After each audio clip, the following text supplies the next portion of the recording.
नागपुरातील ओबीसी आंदोलकांची मंत्री अतुल सावे घेणार भेट। सावेंच्या भेटीनंतर ओबीसींच्या साखळी उपोषणाची सांगता होणार असल्याची माहिती। जीएसटीबाबत मोदी सरकारचा मोठा निर्णय। 12 आणि 28% जीएसटी स्लॅब बंद। आता 5 आणि 18% जीएसटी स्लॅब। 22 सप्टेंबरपासून नवे जीएसटी दर लागू होणार। आरोग्य आणि जीवन विम्यावर कोणत्याही प्रकारचा जीएसटी लागणार नाही। जीवनावश्यक वस्तूंचे दर कमी होणार। जीएसटी परिषदेच्या बैठकीत मोदी सरकारचा निर्णय।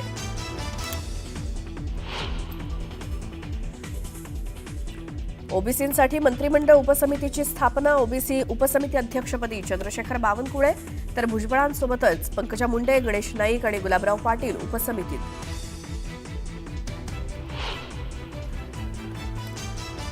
नागपूरच्या सोलर एक्सप्लोजिव्ह कारखान्यामध्ये भीषण स्फोट। एका कामगाराचा मृत्यू। स्फोटापूर्वी कामगार बाहेर पडल्यामुळे मोठा अनर्थ टळला।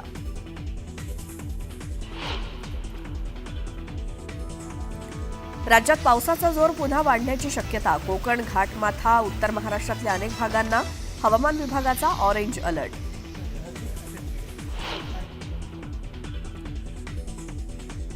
हिमाचल प्रदेशच्या मंडी इथे दरड कोसळून 7 जणांचा मृत्यू तर जम्मूमध्ये अचानक आलेल्या ढगफुटीत अडकलेल्या 40 जणांना हेलिकॉप्टरद्वारे करण्यात आलं रेस्क्यू।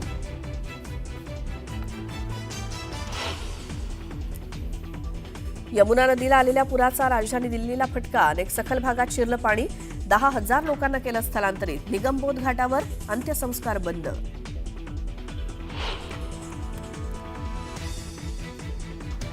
मनसे अध्यक्ष राज ठाकरेंची सपत्नीक वर्षावरती भेट। मुख्यमंत्र्यांच्या बाप्पाचं घेतलं दर्शन।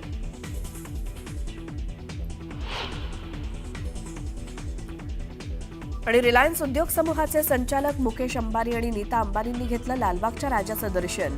अंबानींच्या हस्ते राजाची आरती।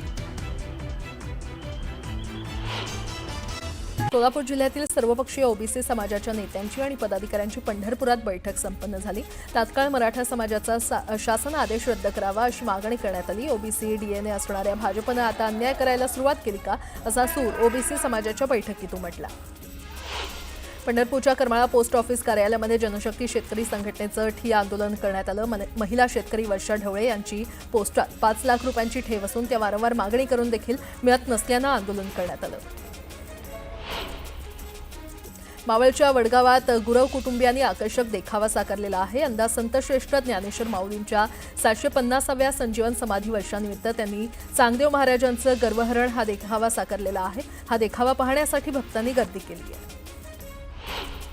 पुणे मुंबई एक्सप्रेस लगत भव्य दिव्य अयोध्येच्या राम मंदिराचा देखावा बापदेव मित्र मंडळानं साकारलेला आहे। दर्शनासाठी भक्त मोठी गर्दी करत आहेत। रत्नागिरीच्या दापोलीमध्ये 7 आणि 8 दिवसांच्या बाप्पाला निरोप देण्यात आला। मनोभावे पूजन करत बाप्पाच्या मूर्तीचं विसर्जन करण्यात आलं। अनंत चतुर्दशी दिनी होणाऱ्या श्री गणेश मूर्ती विसर्जनासाठी महापालिकेनं संपूर्ण तयारी केली असून गणरायाला निरोप देण्यासाठी विविध सोयीसुविधांसह प्रशासन सज्ज आहे। विसर्जन सुलभ निर्विघ्नपणे पार पडावं यासाठी महापालिकेचे जवळपास 10,000 अधिकारी कर्मचारी, 245 नियंत्रण कक्ष तसंच अन्य विविध सोयीसुविधांसह सुसज्ज आहेत। पंढरपुरात एकादशीनिमित्त टाळ मृदुंगाच्या जयघोषात आणि वारकरी महाराज मंडईच्या साक्षीनं सहकार गणेशोत्सव मंडळाची महाआरती संपन्न झाली। हजारो महिला आणि वारकरी भक्तांनी एकत्रित येऊन पंढरीचा महाराजा अशी ओळख असणाऱ्या गणेशाची महाआरती केली। कोकणवासियांची गैरसोय होऊ नये म्हणून मध्य रेल्वेनं पनवेल ते चिपळूण दरम्यान 2 विशेष अनारक्षित गाड्या सुरू करण्याचा निर्णय घेतलाय। त्यामुळे प्रवाशांना मोठा दिलासा मिळणार असून गर्दी कमी होण्यास मदत होणार आहे। पुण्यातील गणपती विसर्जन मिरवणुकीमध्ये प्रत्येक मंडळाला जास्तीत जास्त 2 ढोल-ताशा पथकांची परवानगी असणार आहे। कोणतेही पथक स्थिर वादन करणार नाही। शहरातील गणेश मंडळाच्या पदाधिकाऱ्यांशी चर्चेनंतर हा निर्णय घेण्यात आल्याची माहिती पोलीस आयुक्त अमितेश कुमार यांनी दिली आहे।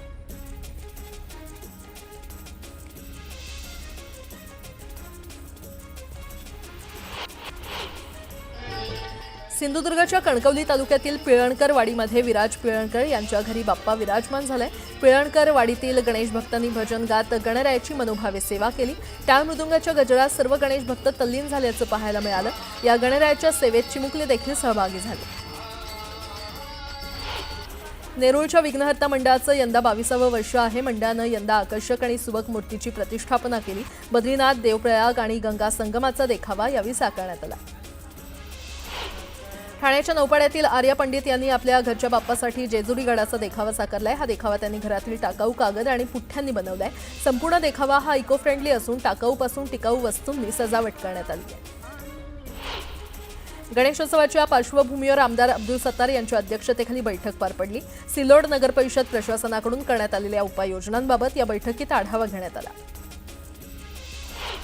परळचा राजा गणपती यंदा भाविकांसाठी खास आकर्षण ठरतोय. यावर्षी मंडळानं अयोध्या राम मंदिराचा देखावा साकारलाय. तसंच श्रीरामाची हुबेहूब मूर्ती देखील तयार केली आहे. दक्षिण मुंबईमध्ये गणपती पाहायला येणारे भाविक आवडीनं या मंडळाला भेट देतात. सिंधुदुर्गच्या कणकवली तालुक्यातील पिळणकर वाडीमध्ये मोठ्या उत्साहात घरी आणलेल्या गौराईचं मुहूर्तावर विसर्जन करण्यात आलं. महिलांनी मनोभावे गौराईची पूजा करून आरती केली. नैवेद्य दाखवून गौराईला निरोप देण्यात आला. या दिवशी गौराईला आंबोळी आणि भाजीचा नैवेद्य दाखवला जातो. लंडनमधील मराठी जनांना हक्काचं सांस्कृतिक भवन मिळावं या अनेक वर्षांच्या मागणीला आता मूर्त स्वरूप मिळणार आहे.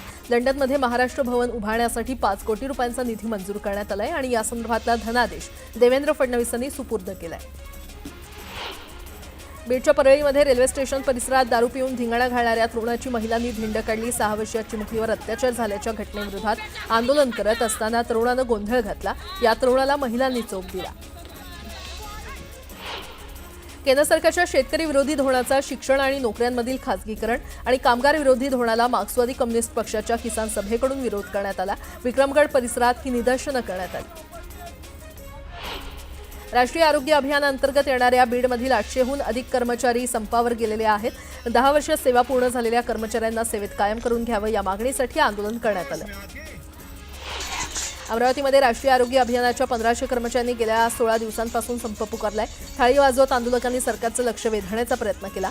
या संपामुळे आरोग्य व्यवस्था विस्कळीत झाली असून ग्रामीण भागातील आरोग्य व्यवस्थेवर परिणाम झालाय.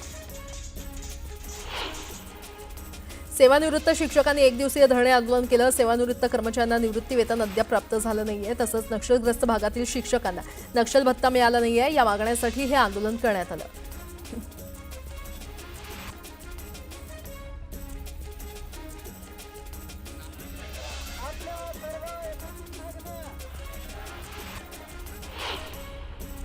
वर्ध्यामध्ये अंगणवाडी सेविका आक्रमक झाल्या. अंगणवाडी कर्मचारी युनियननं वर्धा जिल्हा परिषदेकडे जाणारा रस्ता रोखला. समान वेतन आणि दरमहा पेन्शनच्या मागणीसाठी हे आंदोलन करण्यात आलं. मालेगाव शहरातील मिरवणूक मार्गावर खड्ड्यांचं साम्राज्य निर्माण झालंय. तसंच मोकाट जनावरांचा वावरही वाढलाय. त्यामुळे गणपती डोक्यावर घेऊन नागरिकांनी आंदोलन केलं. गोंदिया जिल्ह्यातील राष्ट्रीय आरोग्य अभियानातील कंत्राटी कर्मचाऱ्यांचं बेमुदत धरणे आंदोलन सुरू आहे. विविध प्रलंबित मागण्यांसाठी थाली बजाव आंदोलन करत कर्मचाऱ्यांनी सरकारचं लक्ष वेधून घेतलं. लक्ष्मण हाके यांनी राज्य सरकारचा मराठा आरक्षणासंदर्भातला GR फाडलाय. सरकारविरोधात ओबीसी नेते आक्रमक झाले असून आंदोलनादरम्यान हाके यांनी मराठा आरक्षणासाठीचा राज्य सरकारचा GR फाडला. ओबीसी समाजाचं आरक्षण ओरबाडू नका असं म्हणत ओबीसी समाज बांधवांनी जळगाव जिल्हाधिकारी कार्यालयाबाहेर आंदोलन केलं. जालन्यामध्ये ओबीसी आंदोलकांची जोरदार घोषणाबाजी पाहायला मिळाली. जरांगे यांच्या मागण्याचा सरकारनं काढलेला GR फाडून पायदळीत उडवण्यात आला. जिल्हाधिकाऱ्यांच्या दालनात ओबीसी आंदोलकांनी ठिय्या मांडला. इंदापुरात ओबीसी समाज बांधव आक्रमक झाले. इंदापूर तहसील कार्यालयाच्या आवारात GRची होळी करत ओबीसी बांधवांनी सरकारविरोधात जोरदार घोषणाबाजी केली. मराठा समाज बांधवांना कुणबी प्रमाणपत्र देऊ नये, मराठा समाजाला ओबीसीमधून आरक्षण देऊ नये अशी मागणी करत भंडाऱ्यामध्ये ओबीसी संघटनांनी धरणे आंदोलन केलं. मराठा आरक्षणासाठी हैदराबाद गॅजेटियरचा आधार घेण्यात आला. यात काहीही आश्चर्य नाही. सरकारनं सुवर्ण मध्य साधलं असून यामध्ये ओबीसींचं कोणतंही नुकसान होणार नाही अशी प्रतिक्रिया चंद्रपुरातील ओबीसी नेते अशोक जीवतोडे यांनी दिली आहे. गोंदिया जिल्हाधिकारी कार्यालयासमोर ओबीसी संघटनांनी GRची होळी करत सरकारविरोधात निषेध नोंदवला. ओबीसींवर अन्याय होता कामा नये अशी प्रतिक्रिया ओबीसी बांधवांनी दिली. वर्ध्यामध्ये PVR मल्टी ट्रेडिंगच्या नावाखाली अतिरिक्त परताव्याचा आमिष दाखवून नागरिकांची फसवणूक करणाऱ्या व्यक्तीला आर्थिक गुन्हे शाखेकडून अटक करण्यात आली. आरोपीकडून मोबाईल, लॅपटॉप, ATM कार्ड, रोख रक्कम आणि सोन्याचे दागिने तसंच 2 कार असा एकूण 44,13,000चा मुद्देमाल जप्त करण्यात आलाय. भिवंडीमध्ये उड्डाणपुलावर 2 भरधाव कारचा अपघात झाला. या अपघातात कारची दुचाकीला जोरदार धडक बसली. दरम्यान दुचाकी स्वाराचा उड्डाणपुलावरून पडून मृत्यू झाला तर कार चालक जखमी झालाय. बनावट दारूची तस्करी करणारा ट्रक राज्य उत्पादन शुल्क विभागाच्या पथकानं ताब्यात घेतलाय। कारवाईमध्ये पोलिसांनी 1.5 कोटींची विदेशी दारू जप्त केली आहे। ठाण्याच्या खारेगाव टोल नाक्याजवळ ही कारवाई करण्यात आली आहे। ठाण्यात शिवसेनेच्या कार्यकर्त्याची हत्या करण्यात आली। ठाण्यातील वागळे इस्टेट येथील IT सर्कलजवळ हा प्रकार घडलाय। संपत्तीच्या वादातून वाहनाखाली चिडून ही हत्या करण्यात आली। सोलापूर हैदराबाद महामार्गावर बस आणि ट्रकचा भीषण अपघात झाला। सोलापूर जिल्ह्यातील बोरामणी गावाजवळ बसला ट्रकनं जोरदार धडक दिली। या अपघातात 16 प्रवासी जखमी झाले असून त्यातील 6 जणांची प्रकृती गंभीर आहे। पालघरच्या सूर्या नदीमध्ये वेगवेगळ्या ठिकाणी 2 तरुणांचा बुडून मृत्यू झालाय। वाघाडीमधील भीम बांध इथे गणेश विसर्जनासाठी गेलेल्या शांताराम चौरे यांचा बुडून मृत्यू झाला, तर साणीमध्ये तरुणाचा बुडून मृत्यू झाला। काल वाहून गेलेल्या या दोन्ही व्यक्तींचा मृतदेह सापडलाय। माळच्या भोराव गावाजवळ सावित्री नदीवरील पुलाच्या भरावाचं काम सुरू आहे आणि या कामादरम्यान महाड भोर पंढरपूर महामार्गावर पोकलेन मशीन कोसळली। सुदैवानं या अपघातात चालक थोडक्यात बचावला।